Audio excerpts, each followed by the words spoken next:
बर्बरीक नाम का एक योद्धा आज कितना बुझ रहा है। मुझे लगे बनियों का तो आजकल गुरु ही खाटू श्याम है। जितने भी बनिए हैं ना, सबने सारे भगवान छोड़ दिए, बस खाटू श्याम पकड़ रखा है। लेकिन खाटू श्याम ऐसे नहीं बुझ रहा। एक छोटा सा 17 साल का लड़का अपनी मां के कहने पर महाभारत के युद्ध की तरफ चला और अपनी मां को कहकर आया कि जो हारेगा उसका साथ दूंगा।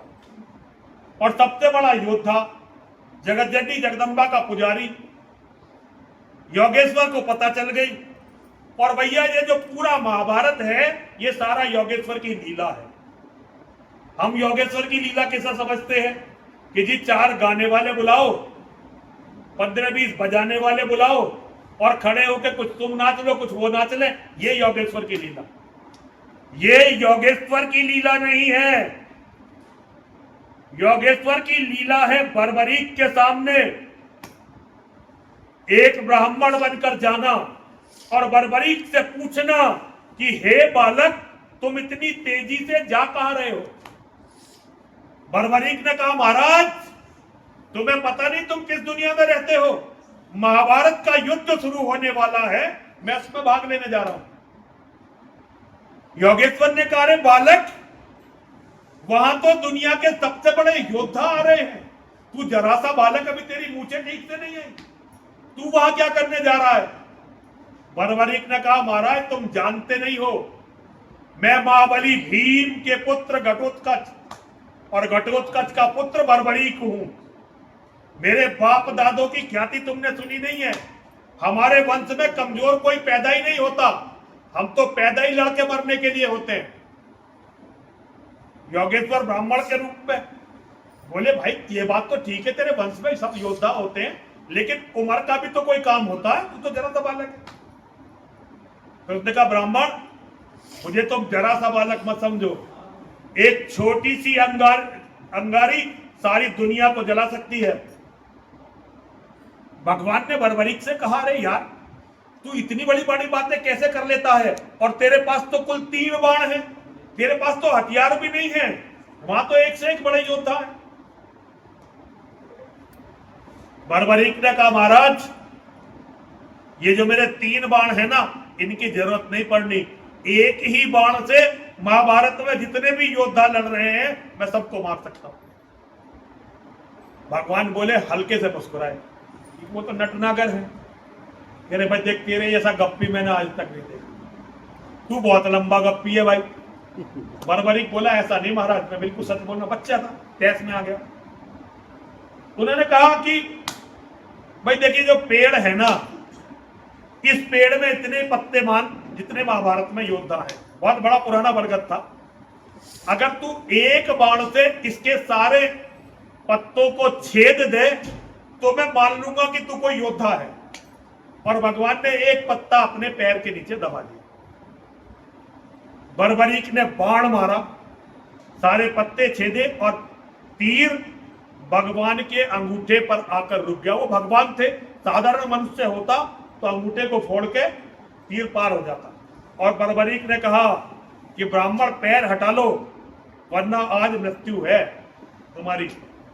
भगवान ने पैर हटाया और वो पत्ता भी छेद कर तीर बर्बरीक के अपने कमान में चला गया। भगवान ने कहा बात तो तेरी सही है, योद्धा तो तू बड़ा है, हथियार तो तेरा जबरदस्त है, पर भाई तू मुझे एक बात बता, तू वास्तव में क्या भीम का पोता है? तू वास्तव में क्या कुरुवंश का वारिस है? बर्बरीक बोला तुम्हें इसमें क्या शक है? तो बोले अच्छा तू ये बता फिर तेरी दान में कितनी आस्था है? तो कह जी आप क्या बात कर रहे हो, हमसे तो जो भी कुछ मांग ले हम उसे तुरंत दे देते हैं। तो बर्बरीक से भगवान बोले अगर मैं तुझसे एक ब्राह्मण होने के नाते कुछ मांग लूं तो दे देगा? बर्बरीक ने कहा मांगो तो सही महाराज, आप मांग के देखो। भगवान ने कहा ऐसे नहीं, तू संकल्प पढ़। भगवान ने संकल्प दिलाया, बर्बरीक ने मान लिया, संकल्प ले लिया। भगवान ने कहा अच्छा एक काम कर, तू अपना सिर काट के मुझे दान कर दे। सिर मांगने का साहस दान में। दुनिया में केवल भगवान का हो सकता है, या माँ का अधिकार है या भगवान का। दुश्मनी में कोई सिर काट दे अलग बात, लेकिन सिर मांगने का साहस देश धर्म के लिए या तो माँ का और नहीं तो भगवान का, और किसी का नहीं होता। आज बर्बरीक से भगवान ने सिर मांगा। बर्बरीक बोला मैं पहचान गया आपको, आप कोई और नहीं हो, आप श्री कृष्ण हो। मैं जान गया, मेरी माँ ने कहा था कि बेटा तू जा तो रहा है लेकिन श्री कृष्ण है, उससे सावधान रहना। है तो वो हमारी तरफ, लेकिन फिर भी उससे सावधान रहना। बहुत सारे लोग कहते हैं कि खाटू श्याम हारे का सहारा, हारे का कोई सहारा नहीं होता। ये झूठे नारे हैं हमारा पागल बनाने के लिए। हारे का कोई सहारा नहीं होता। जब बर्बरीक ने ये संकल्प लिया कि मैं हारने वाले के लिए लड़ूंगा, तो भगवान ने उसका सर मांग लिया। क्योंकि अगर हारने के योग्य पक्ष हार रहा है तो परमात्मा उसकी सहायता नहीं करते और ना ही किसी को उसकी सहायता करने देते। कौरवों की कोई सहायता नहीं करेगी कोई दैवीय शक्ति, और अगर कोई कौरवों की सहायता करने के लिए दैवीय शक्ति आएगी तो हम उसे जीवित नहीं छोड़ेंगे। इसलिए सहारा हारे का नहीं बनो, सहारा उनका बनो जो पीड़ित हैं, सहारा उनका बनो जो शोषित हैं, जो दबाए जा रहे हैं। कभी भी सहारा अत्याचारियों का मत बनो, क्योंकि अत्याचारियों को तो एक दिन विनष्ट होना ही है। आप धर्म के रास्ते पर चलिए, योगेश्वर आपको सहारा देंगे, और योगेश्वर से बड़ा कोई सहारा नहीं। बर्बरीक ने कहा महाराज शीश तो मैंने वचन दिया, संकल्प लिया है, शीश तो मैं आपको दूंगा, लेकिन मेरा बड़ा मन था महाभारत नाम के इस तमाशे को देखने का। तो भगवान ने कहा उसकी चिंता तू मत कर, तू अपना शीश मुझे दे और मैं तुझे ये पूरा तमाशा दिखाऊंगा। भगवान ने बर्बरीक का शीश लिया और बर्बरीक का शीश ले जाकर टांग दिया पहाड़ी पर, जहां से वो सारा युद्ध देख रहा। और युद्ध के बाद उसने बताया कि गप मत मारो, तुम इस युद्ध में कहीं थे ही नहीं, ये तो सारी लीला योगेश्वर की। महाकाल के रूप में चलता हुआ सुदर्शन चक्र और महाकाली का भरता हुआ खप्पर, इसके अलावा महाभारत में कुछ था ही नहीं। आज पूरी दुनिया, मुझे बड़ा अच्छा लगता है वैसे तो मैं तो ये मानता हूं कि मां और महादेव के अलावा धरती पर किसी की पूजा होनी नहीं चाहिए। धरती पर मां और महादेव के अलावा किसी से कुछ मांगो मत। जब भी मांगना है मां और महादेव से मांगो। दो मां और महादेव, एक तो मंदिर के मां और महादेव, एक अपने घर के मां और महादेव। ठीक है भैया, लेकिन फिर भी खाटू श्याम का बलिदान, धर्म में उनकी आस्था और योगेश्वर को दिया हुआ दान। आज आप खाटू श्याम मंदिर में किसी भी एकादशी को चले जाओ, 10वीं, 81 और 82, लाखों लोग आते हैं, लाखों लोग खाटू श्याम के दर्शन करने आते हैं। जिन्होंने धर्म के लिए भगवान की बात मानकर अपने प्राण दे दिए, वो सदैव के लिए अमर हो जाते हैं।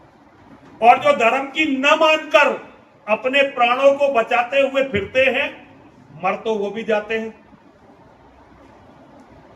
अगर बर्बरीक भगवान की न मानता और महाभारत में चला जाता, तब भी कौन सा उसे जीवित रहना था। वहां तो कोई भी 17-18 साल का बच्चा बचा ही नहीं। ये पांडवों के सारे बच्चे, अभिमन्यु सहित सारे बच्चे इसी उम्र के थे जो सारे महाभारत में खप गए। एक से एक बड़ा वीर, एक से एक बड़ा दिलेर। लेकिन बात जब भी होती है अभिमन्यु और बर्बरीक की होती है। बाकी सबके तो अपने नाम सुने भी नहीं होंगे। अभिमन्यु की चर्चा इसलिए होती है कि जिस दिन उसका परिवार सबसे बड़े संकट में था, अभिमन्यु ने आगे बढ़कर कहा कि हे तातश्री, मैं आपको इस संकट से बाहर निकालूंगा। द्रोणाचार्य जी आ गए दुर्योधन की बात में, और द्रोणाचार्य जी ने संकल्प ले लिया कि भाई आज मैं युधिष्ठिर को पकड़कर तुम्हें दे दूंगा। दुर्योधन ने बहकाया कि जी आप एक बार युधिष्ठिर को दे दो मुझे पकड़ के, ये मेरा दास बन जाएगा और युद्ध समाप्त हो जाएगा, हमें लड़ना ही नहीं। तो द्रोणाचार्य जी ने एक व्यू बनाया जिसको कहते हैं चक्र व्यू, और कुछ योद्धा थे, उन्हें ये जिम्मेदारी दी कि तुम अर्जुन को दूर ले जाओ रण क्षेत्र से, ताकि अर्जुन युधिष्ठिर को बचाने के लिए आ ना सके। अब वो योद्धा अर्जुन को खींच कर ले गए अपनी वीरता के कारण बहुत दूर तक, और द्रोणाचार्य जी ने जब व्यू बल की रचना कर दी, अब युधिष्ठिर को यह पता लगा, वो तो सब घबरा गए, ये चक्रव्यूह टूटेगा कैसे, कोई योद्धा नहीं है जो इस चक्रव्यूह को तोड़ सकेगा। अचानक एक बच्चा खड़ा हुआ, बालक, बिल्कुल बालक, 17, 18, 19 साल, 18 साल, उसने कहा मैं योगेश्वर का शिष्य, मैं योगेश्वर का भांजा, मैं महावीर अर्जुन का बेटा, आपका भतीजा, आप बिल्कुल चिंता न करें ताऊश्री, मैं इस चक्रव्यूह को छिन्न भिन्न कर दूंगा। किसी को विश्वास नहीं हुआ, तुम कैसे कर दोगे, तुम तो बहुत छोटे बच्चे, आप चिंता मत करिए, आज का दिन महाभारत में अभिमन्यु का दिन है, आज अभिमन्यु वो युद्ध दिखाएगा कि मानवता इसे कभी नहीं भूलेगी। ये होता है परिवार के प्रति समर्पण, अपने परिवार के प्रति निष्ठा। जिन लोगों ने ये बताया, जिन पापियों ने ये पाप किया कि महाभारत घर में नहीं रहनी चाहिए, उनकी तो कभी नरक भी नहीं मिलने वाला।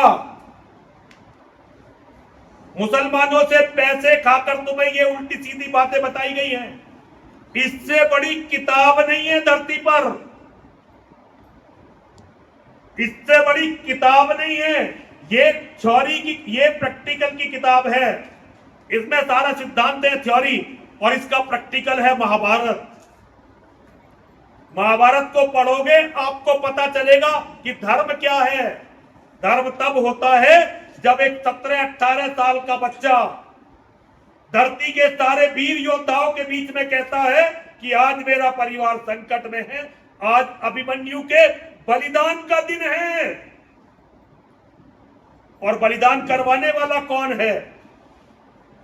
बलिदान करवाने वाला योगेश्वर है। योगेश्वर की बहन गई थी अपने बेटे को लेकर कि हे कृष्ण, ये मेरा बेटा है, ये शादी के लिए जा रहा है, इसे आशीर्वाद दो। महाभारत में योगेश्वर का केवल एक ही शिष्य है। योगेश्वर ने अभिमन्यु को अपने आप सारी युद्ध विद्याएं सिखाई है। जब बहन ने कहा मेरे बेटे को आशीर्वाद दो, लंबी उम्र का विजय श्री का, तो वो कहते हैं बच्चे तू चिंता मत कर, तेरी कीर्ति अखंड होगी, तेरा यश कभी समाप्त नहीं होगा।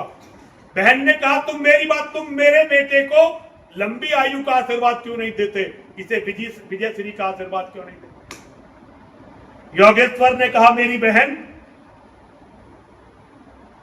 तू इस चक्कर में मत पड़ कि मैंने क्या आशीर्वाद दिया क्या आशीर्वाद नहीं दिया।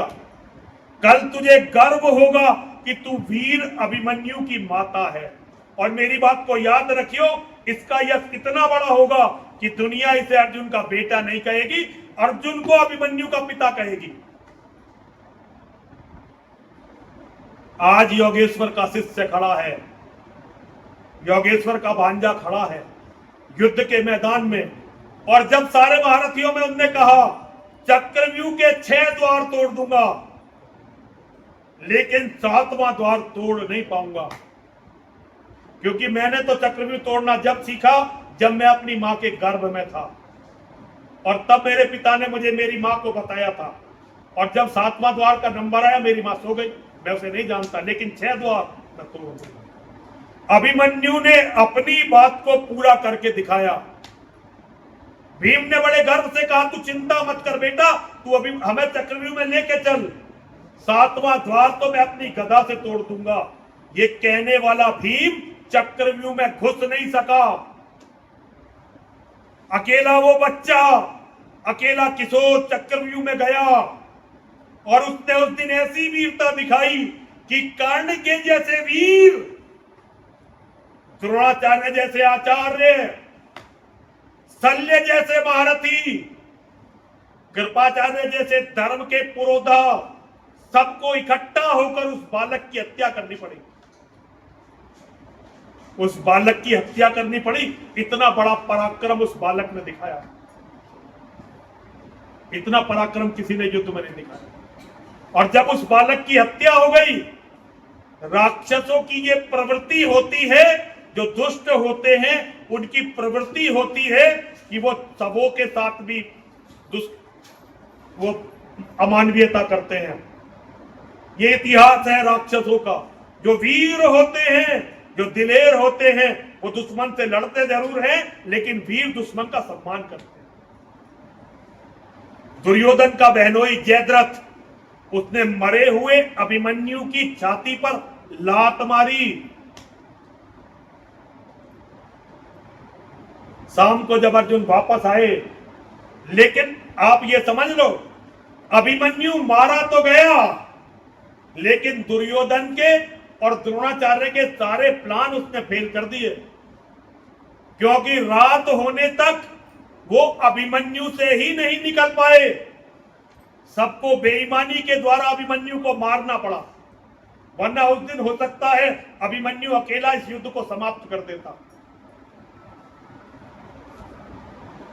रात को अर्जुन वापस आए, उन्होंने कहा आज बहुत शांति है, केशव हुआ क्या है? आज क्या कोई बहुत बड़ा महारथी मारा गया है? कौन मारा गया है? जो दोनों खेमों में शांति है बिल्कुल।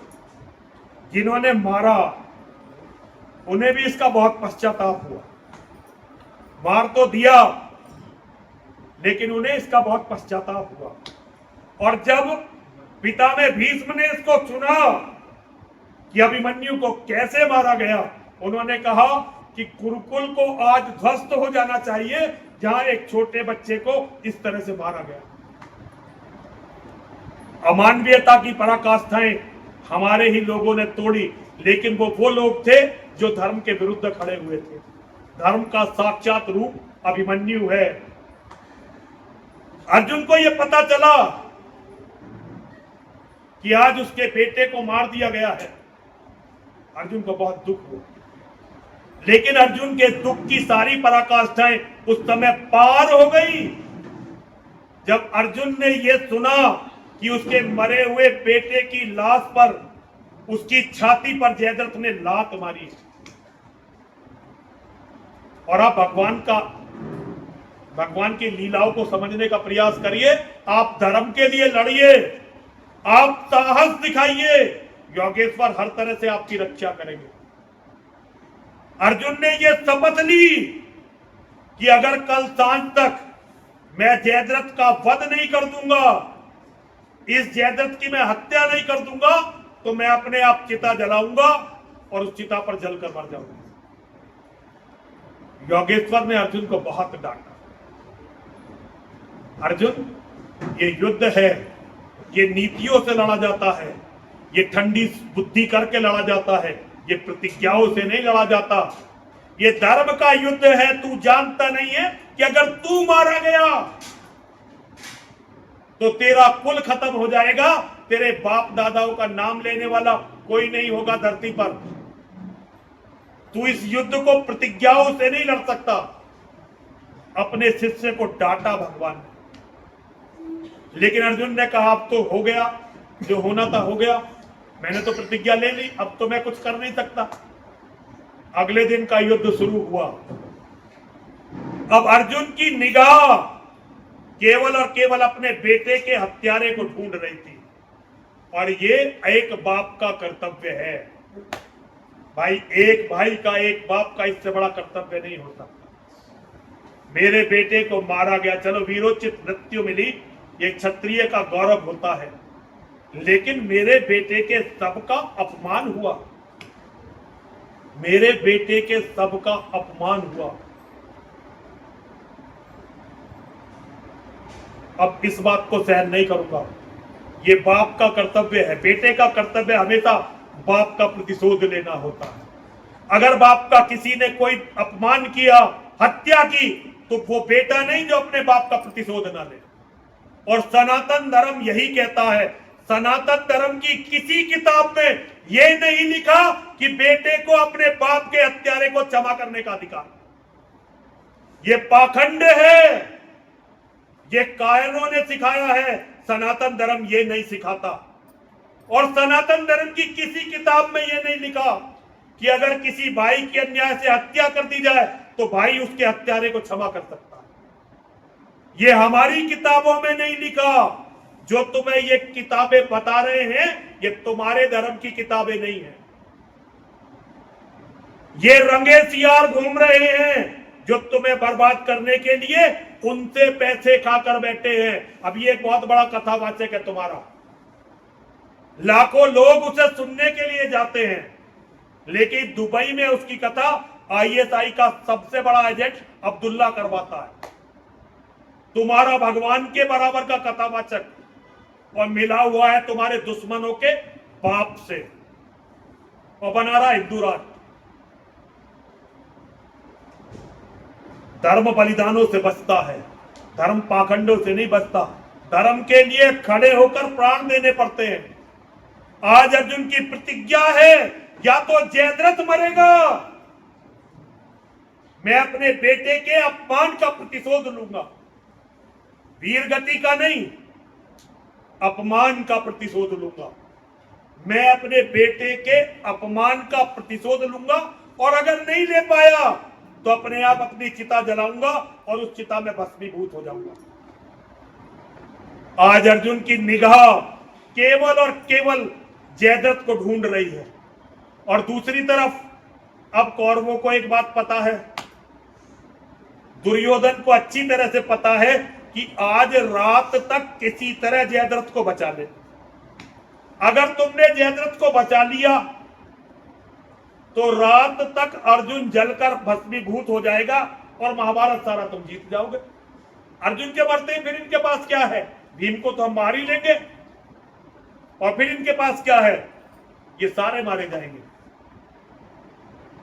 लेकिन उसे पता नहीं, योगेश्वर साक्षात धर्म है, और धर्म जिसके साथ है वो पराजित नहीं होता।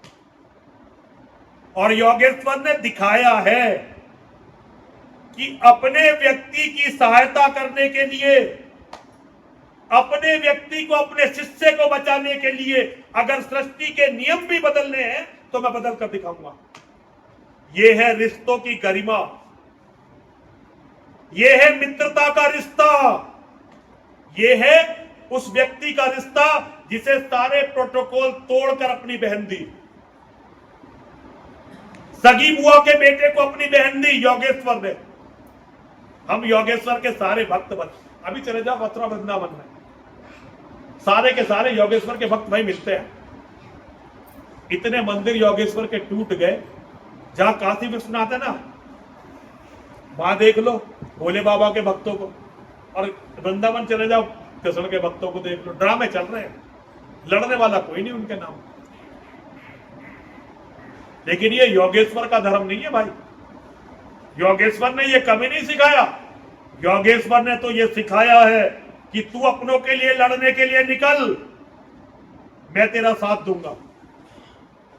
शाम तक का समय हो गया। अर्जुन ने उस दिन ऐसा भयानक युद्ध किया कि अर्जुन के सामने जो पड़ा वो मारा गया या मैदान छोड़कर भागा। कर्ण जैसे महारथी, शल्य जैसे महारथी कोई टिक नहीं पाए, क्योंकि उस दिन अर्जुन नहीं लड़ रहा था अपने बेटे के सम्मान के लिए, घायल शेर लड़ रहा था। कोई महारथी अर्जुन के सामने टिका नहीं, सब लोग मैदान छोड़कर भाग गए। लेकिन फिर भी कौरवों की सेना बहुत विशाल थी। मारते मारते अर्जुन के बाजू थकने लगे, लेकिन कौरवों की सेना का महासागर कम ही नहीं हो रहा था। और अर्जुन की एक निगाह कौरवों की तरफ और एक निगाह सूरज की तरफ। भगवान ने कहा, मैंने तुझसे पहले ही कहा था, ये जो तुम कुरुकुल वाले हो ना, एक तो तेरा दादा, अगर उसने ये प्रतिज्ञा नहीं ली होती कि मैं शादी नहीं करूंगा तो ये झगड़ा ही नहीं होता। ये जितने भी रंडवे घूम रहे हैं ना, ये शुभ नहीं है। और देश का राजा अगर रंडवा हो जाए तो बिल्कुल अशुभ है। भैया अपने परिवार के साथ रहो, मर्यादाओं के साथ रहो। परिवार को छोड़ के आज तक किसी को कुछ नहीं मिला। अगर तुमने अपने कर्तव्य अपने परिवार के प्रति पूरे नहीं किए, तुम दूसरों के लिए क्या कर दोगे? तो ये पितामह भीष्म है जो सारे महाभारत का कारण बना। इसे जरूरत क्या थी बकवास करने की? बुड्ढे से कहता अबे तेरे चक्कर में सबको मरवा दूं। जब घर के बड़े अपनी मर्यादाओं को खो देते हैं ना, तो ये विध्वंस समझते हैं। पितामह भीष्म ने यदि मर्यादा के साथ शादी की होती, भावनाओं में न बहे होते, तो महाभारत नहीं होता। सनातन धर्म महाभारत के बाद सबसे कमजोर हुआ। भाई तुम्हें रोज प्रतिज्ञा करने का क्या शौक है? तुम्हारी प्रतिज्ञाओं को भुगतती रहेगी सारी पृथ्वी। अब तू एक तरफ उधर देख रहा है और एक तरफ उधर देख रहा है, लेकिन फिर भी भगवान ने अपने भक्त को नहीं छोड़ा। जब उन्होंने देख लिया कि इस तरह सफलता नहीं मिल रही, तो उन्होंने सुदर्शन चक्र को आज्ञा दी कि सूरज को छिपा दो। सुदर्शन चक्र में सूरज को छिपा दिया। अर्जुन के हित में प्रकृति के नियम बदल दिए योगेश्वर ने। अगर तुम उनके भक्त हो तो वो तुम्हारे लिए क्या नहीं कर सकते। अर्जुन के लिए योगेश्वर ने प्रकृति के नियमों को बदल दिया। सूरज छिप गया। भैया कौरवों में तो खुशी छा गई, पांडवों में सब मर गए। अब ये अर्जुन मर जाएगा, कल अभिमन्यु मर गया, अब अर्जुन चिता लगा लेगा और भाई खत्म खेल। और अर्जुन ने भी धनुष बाण रख दिया। रख के अर्जुन एकदम हताश होकर रथ पर बैठ गया और जयद्रथ एकदम हंसता खेलता नाचता गाता, उसने कहा भाई अब तो बच गया। वो एकदम जो है अर्जुन के सामने आके खड़ा हो गया।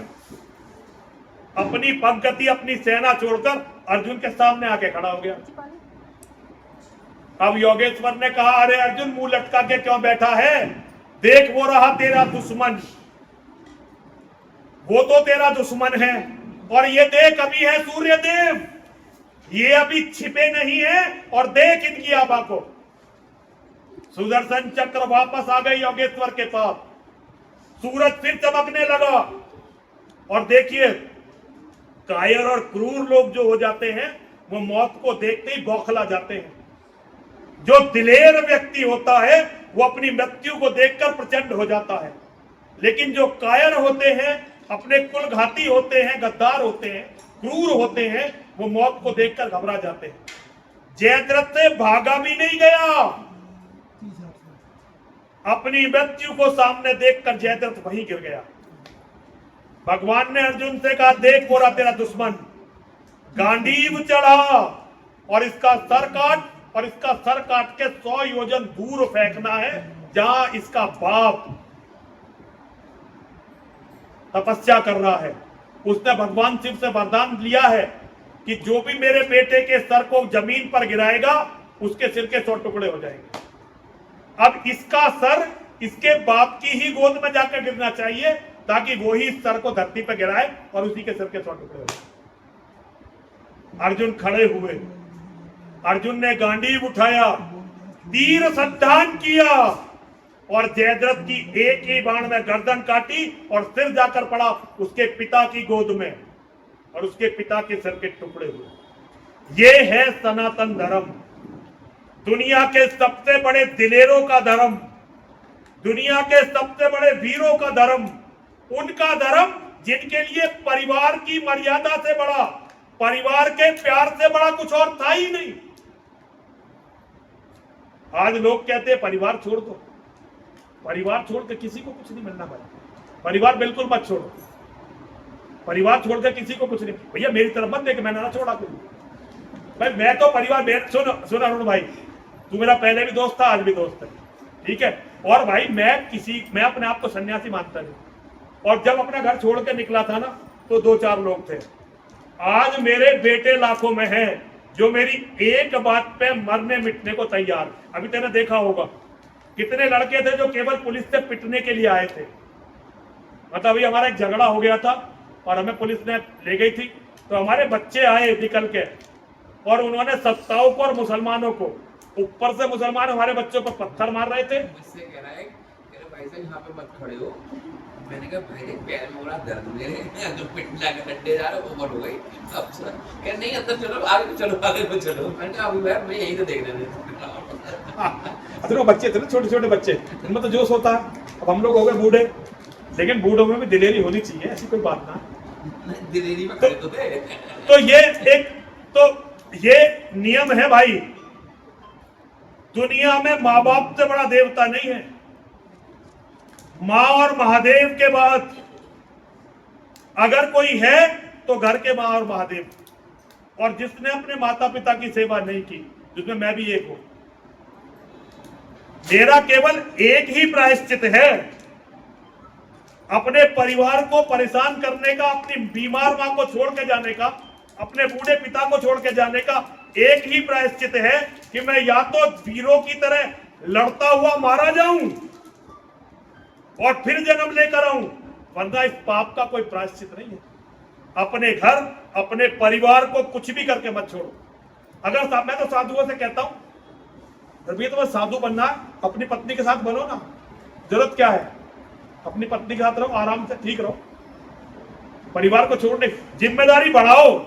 अगर हम सबके हैं तो हमारी जिम्मेदारी बढ़नी चाहिए। जिम्मेदारी पत्थरों से नहीं बढ़ती। पत्थर तो जैसे ये सब पत्थर लग रहे, ये पत्थर हिंदुओं के काल है भाई। एक तो ये पत्थर बहुत अशुभ होता है, क्योंकि ये पत्थर इस क्षेत्र का नहीं। जितना महंगा पत्थर लगाओगे उतना ही तुम्हारे घर में नेगेटिव ऊर्जा लाएगा। और एक ये एसी, ये एसी और ये पत्थर है जी, जीवन है जीवन। ये जीवन नहीं है मेरे बच्चे। ना ना, एक दिन जो है ये जीवन की खोज वाले एक दिन इन्हीं पत्थरों पर फिसलते हैं, फिर कूला डैमेज होता है, और उसके बाद कल आपकी बात समझ गया, सुनने के बाद मैं सोचा यार पत्थर मैंने भी लगाया, मैं भी फिसलूंगा। मैं ध्यान आया तो पत्थर तो पिताजी लगा गए। और एक बात, इन पत्थरों पे खेलने वाले बच्चे कभी मजबूत नहीं होते। इन बच्चों पे इन पत्थरों पे खेल कर, जितना महंगा पत्थर होगा उस पे खेलने वाला बच्चा उतना ही कमजोर होगा। ये बेटा टाइल्स पत्थर एक ही बात है। देखो हम इतने पढ़े लिखे नहीं, हमें अंतर नहीं पता इनका। हमें तो इतना पता है कि ये चीज अच्छी नहीं। अपने घर ये घर पक्का, एक घर में पक्का, अगर तुम्हारा कितने गज का घर है बेटा, 400 गज का है ना, केवल 100 गज पक्का होना चाहिए। केवल 100 गज चौथाई जितना तुम्हारे पास घर है, या तो भाई जिनके पास 50-50 गज के घर, उनकी तो बात नहीं कहता, लेकिन जिनके पास 200 से ज्यादा का घर है, उनका केवल और केवल ज्यादा से ज्यादा 100 गज पक्का। मिट्टी से जिसका टच छूटा उसकी जीवन की ऊर्जा खत्म हो, हौसला खत्म हो जाता। मिट्टी से जुड़े रहो और परिवार से जुड़े रहो। सबसे बढ़ के अपने माँ, अरुण की सबसे बड़ी खास बात क्या है, इसने अपने पिताजी की बहुत सेवा की। इसके पिताजी भी हमारे पिताजी जैसे ही थे, ठीक है जी, लेकिन अरुण ने अपने पिताजी की, और इसीलिए मैं इसे बहुत मानता हूं। मैं उन लोगों को बहुत मानता हूं जो अपने परिवार के सगे होते हैं, जो किसी का तो हो। एक साधु बाबा थे एक राज्य में, उस राज का राजा मर गया। अब राज का राजा, उसके कोई बेटा था नहीं, तो राजा ने कहा कि भाई जब मैं मर जाऊं मेरे हाथी को छोड़ देना और उसके गले में, उसके सूंड में एक माला दे देना, जिसे वो माला पहना दे, ठीक है जी, उसे ही राजा बना देना। अब राजा मर गया, राजा की 13वीं हो गई, ठीक है जी। अब उन्होंने हाथी छोड़ दिया। एक कोई हमारे जैसा आ रहा था, अब हाथी ने जो है, हमें मान लो मैं ही हूं, मुझे माला पहना दी। अब वहां तो मजे आ गए, राजा बन गए। हमने सारे काम रुकवा दिए कि भाई बाकी सब काम होता रहेगा, तुम जगह जगह यज्ञ करो और भंडारे करो। यज्ञ और भंडारे खूब होने चाहिए। मंत्री बोले जी दुश्मनों से घिरे हुए हैं हम। अब बेचारे जिसे जितनी पता उतनी तो जानता है। तो हमने कहा भाई तुम दुश्मनों की चिंता मत करो, भगवान है देखने वाले, भगवान देखेंगे, तुम यज्ञ और भंडारे करो। तो जी जगह जगह हर जगह भंडारे होने लगे राजा की तरफ से। अब एक दिन जो है मंत्री आया बड़ा परेशान, महाराज ऐसा है दुश्मनों की सेना देश की सीमा तक पहुंच गई। राजा बोला तुम चिंता मत करो उसकी, तुम ये बताओ भंडारे तो ठीक चल रहे हैं? क्योंकि जी बिल्कुल बढ़िया चल रहे हैं भंडारे, कोई दिक्कत नहीं, भंडारे और ये सब बढ़िया चल रहे हैं। थोड़ी देर बाद मंत्री 2-4 दिन बाद फिर आया, नुके जी वो तो अंदर आ गए, क्योंकि तुम उनकी चिंता छोड़ो, वो भगवान देखेंगे, तुम बताओ यज्ञ और भंडारे कैसे चल रहे हैं राज्य में। क्योंकि बहुत ही बढ़िया चल रहे हैं। अब भैया दुश्मनों ने पूरा राज्य जीत लिया, राजधानी तक आ गए। मंत्री बोला जी दुश्मन हमारे राजधानी तक आ गए, अब बताओ क्या। महाराज बोले भैया एक बात बता, तू दुश्मनों की छोड़, ये बता यज्ञ और भंडारे कैसे चल रहे हैं। क्योंकि जी यज्ञ और भंडारे बहुत बढ़िया चल रहे हैं। अब दुश्मन जो है राजभवन तक आ गए। मंत्री बोला महाराज अब तो कुछ करो, दुश्मन राजभवन के अंदर घुसने वाले हैं। तो क्या हो गया, तुम संभालो अपना राजपाट, लाओ हमारा कमंडल, हम रहते। भाई भिखारी भीख मांगने के लिए होते हैं हम जैसे, और राजा राज करने के लिए। हम तो इतने लोग कहते हैं राजनीति में क्यों नहीं आते, हम उसके लिए पैदा नहीं हुए, हम केवल अपने धर्म के लिए लड़के मरने के लिए पैदा हुए हैं, राज के लिए पैदा नहीं हुए। हमारे हाथ में तो भिखारी का कटोरा है, हमें तुम राजा बना दो, वहां भी भीख ही मांगेंगे, भंडारे करवाएंगे। हम तो कह के भाई कथा करवा दो बड़ी वाली, लगा देंगे सारी पार्टी। हम राज करने के लिए पैदा नहीं हुए, सबके माथे पर लिखा होता है योग। तो जो राज करने के लिए पैदा होते हैं राज करते हैं। हमारे यहाँ बालियान साहब बैठे हुए हैं, बालियान साहब अद्दर है, तो बालियान साहब की याकूब कुरैशी से झगड़ा हुआ, इन्हें नौकरी छोड़नी पड़ी, ये सब इंस्पेक्टर थे, ठीक है जी। एक अब दाम लूंगा तो हो सके SC ST एक्ट लग जाए। एक मायावती के बिरादरी के व्यक्ति को याकूब कुरैशी ने थप्पड़ मार दिया। मंत्री था याकूब कुरैशी, मंत्री था याकूब कुरैशी। याकूब कुरैशी को घर से फोर्स भेज के घर से उठवाया, थाने पे बैठाया, और जब तक याकूब कुरैशी ने माफी नहीं मांग ली और उस व्यक्ति ने ये नहीं कह दिया मैंने तुझे माफ कर दिया, जब तक याकूब कुरैशी थाने से नहीं निकला। ये होती है अपने लोगों के लिए लड़ने की जिजीविसा। एक हम है, नाम तो हिंदू हिंदू हिंदू हिंदू चल रहा है, भागने की जगह नहीं बची है, केवल 7 साल का शासन 8 साल का और है। एक तो ये एक बेटे की बीमारी और एक कायरों के, रोज बताऊंगा ये बात, यही बताने के लिए आया हूं, यही बताने के लिए कथा कर रहा हूं, और कुछ नहीं कर रहा मैं। तो भैया क्या टाइम हो गया, तो ये है योगेश्वर की लीला, और योगेश्वर की लीला उनके लिए है जो अपना पुरुषार्थ दिखाते हैं। यत्र योगेश्वरे कृष्णो यत्र पार्थो धनुर्धर। अकेला महात्मा हूं, बनियों के घर में बैठ के बीजेपी की बुराई कर रहा हूं। है बात ये, दिलेरी मान रहे नहीं मान रहे, पता नहीं अगली बार में फिर बुलाएगा, बड़ी मुश्किल से तो ये कथा अगली। लेकिन जो भी है यहां लिखा हुआ है, पहले जो भी यश और अपयश है यहां लिखा हुआ है, जो लिखा हुआ उसे मिटाया नहीं जा सकता, वो मिटेगा तो कर्म से मिटेगा, और उसके लिए विकट कर्म करना पड़ेगा। तो भाई साधुओं का काम है सच बोलना, और जब मैं अपने आप को मां और महादेव का बेटा मानता हूं और योगेश्वर का परम शिष्य, दुनिया में गीता बस मेरी समझ में आई है पिछले 1400 साल में, सही बता रहा हूं, हंसने की बात, गीता की जो व्याख्या मैं कर रहा हूं ये भगवान ने सीधा मेरे दिमाग में डाली और किसी को नहीं। कोई आप सुन लो, ये गीता सुनाएगा नहीं आपको, हर आदमी सुनाएगा भाई इन चक्करों में मत पड़ो। और मैं आपको बताऊंगा अगर इन चक्करों में नहीं पड़े तो मोक्ष और स्वर्ग तो भूल जाओ, नरक के लिए भी तरस जाओगे। अगर हमारा पिंड देने वाले यहां नहीं रहे, हमें जल देने वाले यहां नहीं रहे, हमारा कुल हमारा वंश यहां से समाप्त हो गया, तो धरती पे कहीं हमें मोक्ष और स्वर्ग तो छोड़ो, हमें कहीं भी नरक नहीं मिलेगा। हम नरक के लिए तरस जाएंगे, क्योंकि धर्म ये कहता है भाई कुल नहीं समाप्त होना चाहिए, कुछ भी हो जाए अपना कुल और वंश नहीं समाप्त होना चाहिए। अगर अपने कुल को बचाने के लिए पूरी पृथ्वी को भी समाप्त करना पड़े तो कर दो, यही धर्म है। और ये हमें योगेश्वर ने सिखाया है। एक हमारी मां थी, रावण अपहरण करके ले गया, कितने राक्षस मारे। आज का मानवाधिकार होता, कहते भाई एक महिला के लिए इतना झगड़ा, एक को भी जीवित नहीं छोड़ा विभीषण के सिवा। विभीषण माफी मांगने आया, भगवान राम का भक्त बना, तब जीवित छोड़ा है, वरना कोई जीवित नहीं छोड़ा। ये तराजू नहीं है कि इसमें ये तुलेगा कि एक के बदले दो चार, ऐसा नहीं। इजराइल को देखो आप, 1100-1200 लोग मरे और उनकी हत्या के बाद आज तक तोपे ठंडी नहीं हुई। वो बनियों से भी बड़े व्यापारी हैं। दुनिया में दो ही कौम व्यापारियों की है, या तो इजराइल, या तो यहूदी, या बनिए भारत के हिंदुओं के बनिए और उनके यहूदी। केवल दो कौम है व्यापारी, और वो बनियों से हजारों गुना बड़े व्यापारी हैं। उनका हर व्यक्ति व्यापारी है। सेना में जो सैनिक भी है, रिटायरमेंट लेके आके बिजनेस करेगा। व्यापार उनके खून में है। उनके यहां हर औरत व्यापारी है, लेकिन वो अपनी कौम के लिए कितनी दिलेरी से लड़ रहे। ये है अपने लिए लोगों के लड़ने की जिंदगी भी। तो हमारा धर्म हमें यही सिखा रहा है कि यहूदियों की तरह बनो।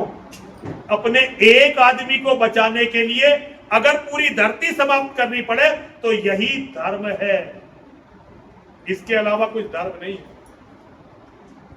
तो आज जब कर्ण ये कहकर चल दिया कि भाई मैं युधिष्ठिर से उसका राज नहीं छीनना चाहता, और योगेश्वर हतप्रभ रहकर खड़े हो गए। और देखिए, केवल कर्ण के मन में ये प्यार नहीं था, युधिष्ठिर के मन में कर्ण के लिए कितना प्यार हुआ जब युधिष्ठिर को यह पता चला कि कर्ण उनके बड़े भाई हैं। जब ये महाभारत का पूरा युद्ध हो गया और सब लोग अपने अपने लोगों की जो जीवित बचे थे, बेचारे क्रियाकर्म के लिए, तर्पण के लिए अपने अपने लोगों की लाशों को ढूंढ रहे थे, तो पांडव भी अपनी मां कुंती के साथ अपने बेटे, अपने भतीजे जो भी थे, उनके परिवार वाले, उनकी लाशों को ढूंढ रहे थे, उनका तर्पण कर रहे थे। एक जगह जाकर महारानी कुंती रुक गई और महारानी कुंती ने युधिष्ठिर से कहा कि हे धर्मराज, मेरे बच्चे, मेरे बेटे, एक काम करो, तुम कर्ण का भी तर्पण कर दो। कर्ण का नाम सुनते ही पांचों के पांचों पांडवों को एकदम ऐसा लगा जैसे ततैयों के झुंड ने काट लिया हो।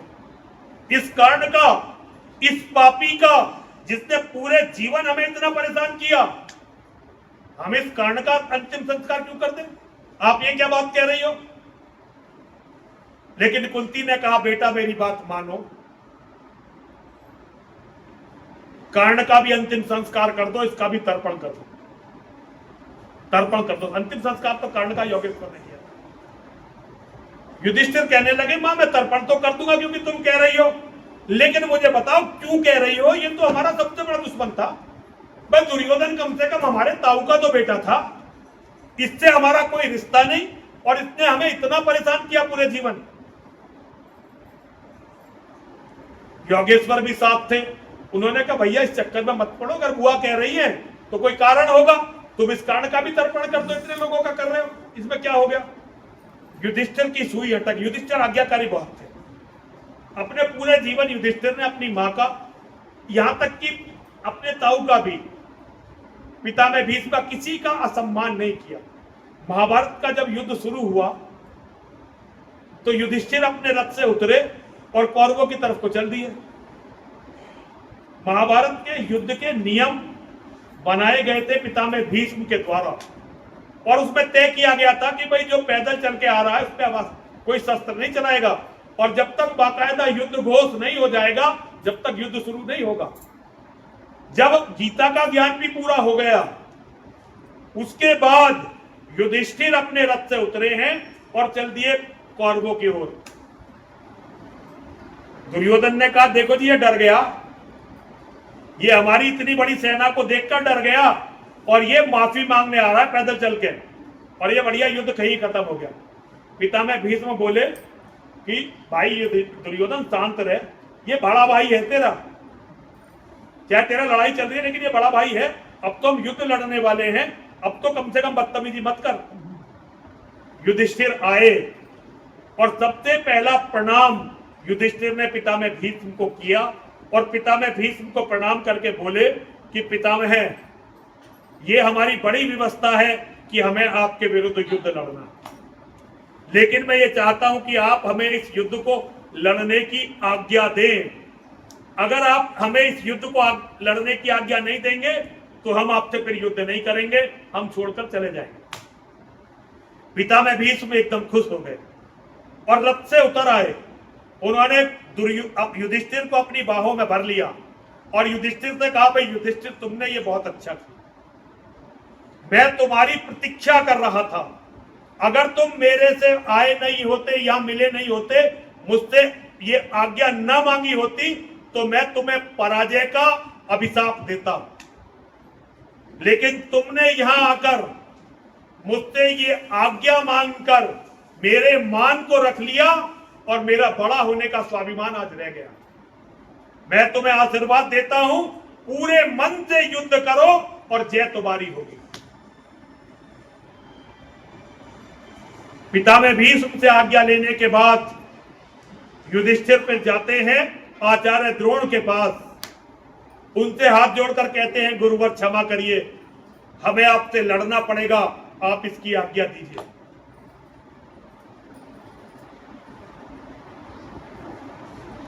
आचार्य द्रोण भी उतरकर आते हैं अपने रथ से और वो कहते हैं, युधिष्ठिर, ये तुमने बहुत अच्छा किया। अगर तुम मुझसे आज्ञा मांगने नहीं आए होते, मैं तुम्हें पराजय का श्राप देता। जाओ, तुम्हारी जय होगी। लेकिन मैं तुम्हारा गुरु हूं, मैं तुम्हें एक अंतिम शिक्षा आज देना चाहता हूं। क्या तुम अपने गुरु के सम्मान में उस अंतिम शिक्षा को ग्रहण करना स्वीकार करोगे? युधिष्ठिर ने कहा, गुरुदेव क्या बात कर रहे हैं, तो सौभाग्य है मेरा, आप बताइए। तो द्रोण ने कहा, युधिष्ठिर, मेरा एक संदेश पूरी मानवता को देना, मनुष्य को अपने जीवन में कभी भी अर्थ का दास नहीं बनना चाहिए। विपुल भाई क्या बोले? अर्थ किसे कहते हैं? पैसे। मनुष्य अर्थ का स्वामी बनने के लिए पैदा हुआ है।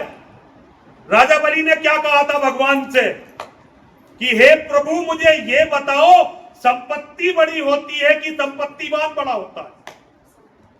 और भगवान ने कहा, संपत्तिवान बड़ा होता है। इसका मतलब संपत्ति का स्वामी होता है संपत्तिवान,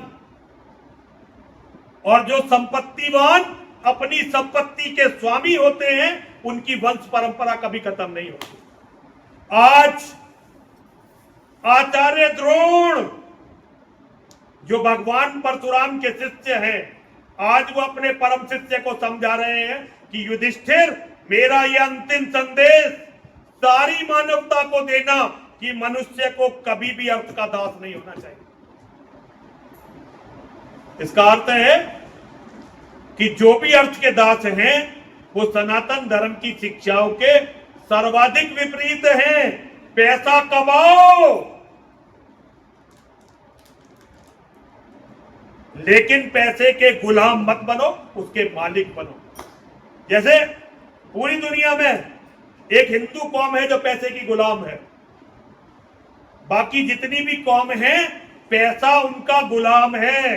अभी यहूदियों की लड़ाई में कम से कम 50 यहूदी हैं जिन्होंने अपनी सारी संपत्ति, एक एक संपत्ति बेचकर सारा पैसा यहूदियों को दे दिया लड़ने के लिए। और हिंदू किस चक्कर में लगते हैं? कल हमारी चर्चा चल रही थी कथा के बाद, पूरी दुनिया में हिंदुओं की एक कौम है, हमारा रह के आया रूस में, तो वह खास बात है, पूरी दुनिया की खास बात है। दुनिया में जब कोई कौम जंग हारने लगती है तो वो अपने घरों को जला देते हैं, और बहुत सारी कौमों ने तो अपनी बेटियां मारी। हमारे यहां था ये रिवाज। राजपूत राजा जब लड़ने जाते थे तो जौहर और साका जाने से पहले जब वो अंतिम लड़ाई के लिए निकलते थे, उनकी घर की सारी महिलाएं जलकर मर जाती थी और वो कुएं तक मट्टी से भर के जाते थे। दुश्मन को जीत भी गया तो मिला कुछ नहीं, दुश्मन को जीत भी गया तो मिला कुछ नहीं। मैं तो जो डांसने का मंदिर और ये जितने 7-8 मेरे मंदिर है ना, मैं केवल मंदिर इसलिए बना रहा हूं कि कल को कोई नरसिंहगंज, हम जब लड़ने के लिए चले, हमारा किसी ने साथ नहीं दिया पूरे जीवन। अब आज जब हम आ रहे थे तो वहां जिस मंदिर में हम गए थे, वहां बहुत सारे लोग जो है हमारे स्वागत में खड़े हुए। तो जब मैं वापस गाड़ी में बैठा तो बालियान साहब कहाँ, बालियान साहब और भाई साहब से मैं कह रहा था कि जब मेरे शरीर में दम था और मैं ठीक था, कोई साथ नहीं दे रहा था, और आज जब मैं अपनी सांसें गिन रहा हूं और चलते चलते थक रहा हूं, तो अब ये सारी भीड़ मिली, अब इसका क्या फायदा। तो कल को कोई और अगर लड़ने वाला योद्धा खड़ा हो तो नरसिंहानंद की मां जगतजननी मां महाकाली और नरसिंहानंद के महादेव के पास वो ठिकाने हो जहां योद्धाओं को शरण दी जा सके।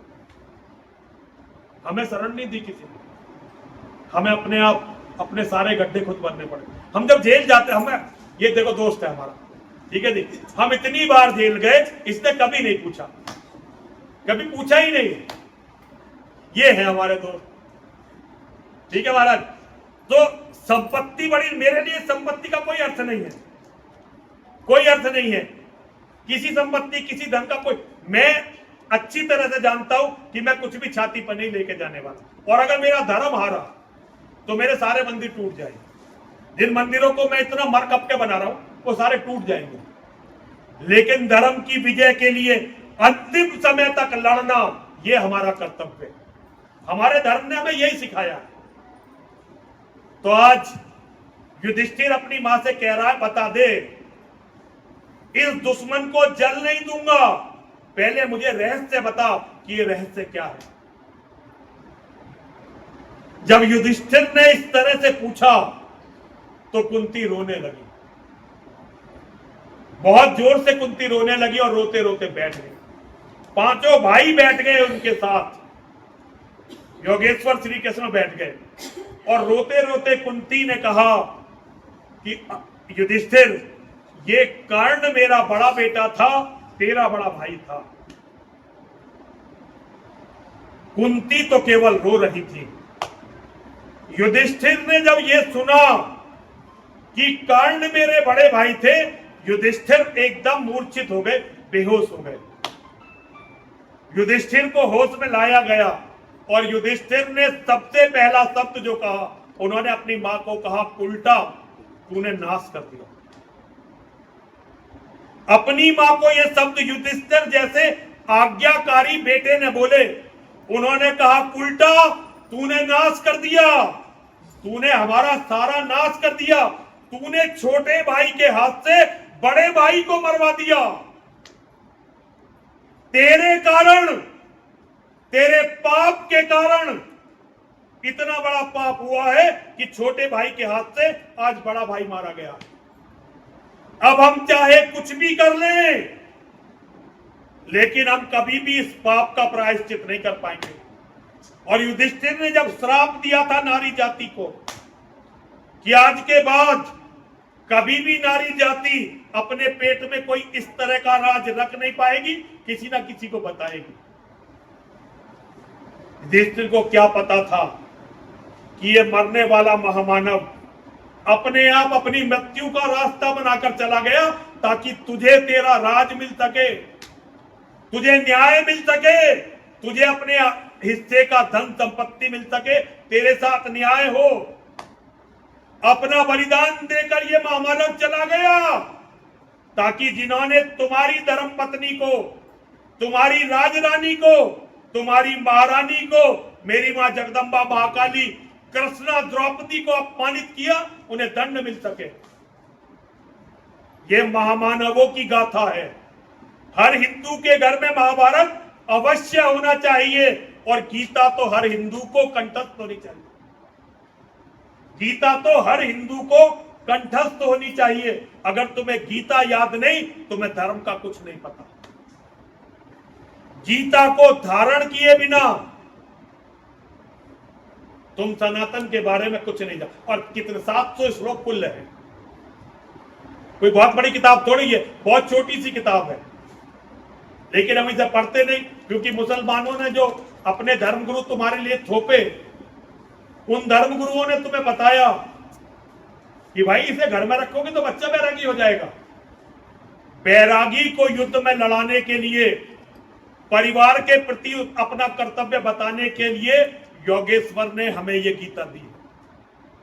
अपना धर्म सीखो, अपने धर्म को, मेरी भी बात मत मानो, किसी की बात मत मानो, केवल किताबों को पढ़ो।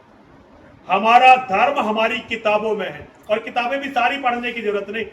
वाल्मीकि रामायण को पढ़ो, महाभारत को पढ़ो, और गीता गीता महाभारत का ये किस्सा, और दुर्गा सप्तती पर यज्ञ करो। दुर्गा सप्तती के मंत्रों पर करोड़ों साल से सनातन धर्मियों के यज्ञ हो रहे हैं, करोड़ों साल से। दुर्गा सप्तती स्वतः सिद्ध पुस्तक है, उसके मंत्रों को जाप करने के लिए, उस पर यज्ञ करने के लिए किसी गुरु की जरूरत नहीं। आप अगर कोई और मंत्र पढ़ते हो, कोई और पुस्तक पढ़ते हो, आपको गुरु की जरूरत पड़ेगी, लेकिन दुर्गा सप्तती को पढ़ने के लिए आपको किसी गुरु की जरूरत नहीं है। कुछ काम तो थोड़ा सा मैं भी आपका आसान कर जाऊंगा।